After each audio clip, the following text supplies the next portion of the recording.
গ্রামীণ ফোনের কাছে আমাদের কোটি টাকা পাওনা আছে, সেই জন্য আমরা এখানে দাঁড়িয়েছি। আমার রিকোয়েস্ট থাকবে, প্লিজ গ্রামীণ ফোন যত দ্রুত সম্ভব আমাদের পাওনা টাকাগুলো আমাদেরকে দিয়ে দিন। 10, 11, 12 যে প্রফিট বোনাস সেটা বাড়তে বাড়তে এই পর্যন্ত 16 বছর হয়েছে। আমরা প্রতিজন পার্সন প্রত্যেকজন 33,147 কোটি টাকা করে পাই এবং যা বিরাট একটা অ্যামাউন্ট। এটা যোগ করলে আমাদের যে অ্যামাউন্টটা দাঁড়ায় তা বাংলাদেশের প্রায় 58টা বাজেটের সমান। তাই আমরা গ্রামীণ ফোন ম্যানেজমেন্টের কাছে দাবি করছি, আমরা এই টাকা তো গ্রামীণ ফোন এত টাকা দিতে পারবে না আমরা জানি।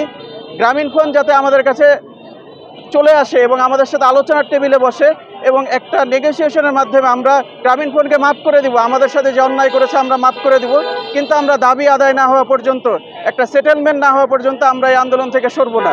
16 বছর ধরে যে পাওনাটা গ্রামীণ ফোনের কাছে পাই 5% ইস্যু নিয়ে, সেইটার জন্য গত 17-18 মাস ধরে আন্দোলন চলছে। কঠোরভাবে গ্রামীণ ফোনের এমপ্লয়িরা রাজপথে নেমেছে, বাট আজ পর্যন্ত গ্রামীণ ফোন ম্যানেজমেন্ট কোনো অবস্থাতেই তারা সমাধানের পথ বেছে নিচ্ছে না। আমরা বারবার তাদের কাছে রিকোয়েস্ট করছি যে তারা বসে আলোচনার মাধ্যমে এটা সমাধান করা সম্ভব। এটা হচ্ছে অনেক হিউজ পরিমাণ অ্যামাউন্ট, এক একজন পার পার্সন 33,147 কোটি টাকা। গ্রামীণ ফোনকে বারবার অনুরোধ করেছি তারা যেন আমাদের সাথে আলোচনার টেবিলে বসেন, বাট তারা কোনো কিছুকে তোয়াক্কা না করে তারা এই 18 মাস ধরে গত 15 বছরের একটা জিনিস তারা আটকে রেখেছে, আমাদের ন্যায্য পাওনা।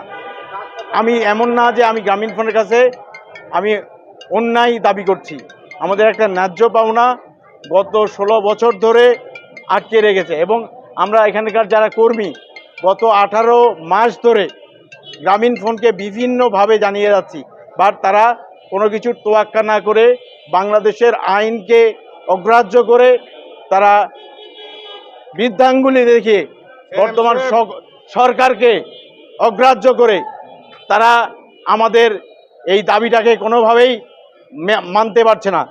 আসলে গ্রামীণ ফোনের কাছে আমাদের 2010, 11, 12 সালের 5%-এর একটা ডিউ এখনো পর্যন্ত আটকে আছে। এইটা দীর্ঘ আপনার 16 বছর ধরে এই টাকাটা আটকে রাখছে, আমাদেরকে দেয় নাই। এইটা সুদে আসলে বেড়ে প্রত্যেক কর্মী আমরা 33,147 কোটি টাকা পাওনা গ্রামীণ ফোনের কাছে।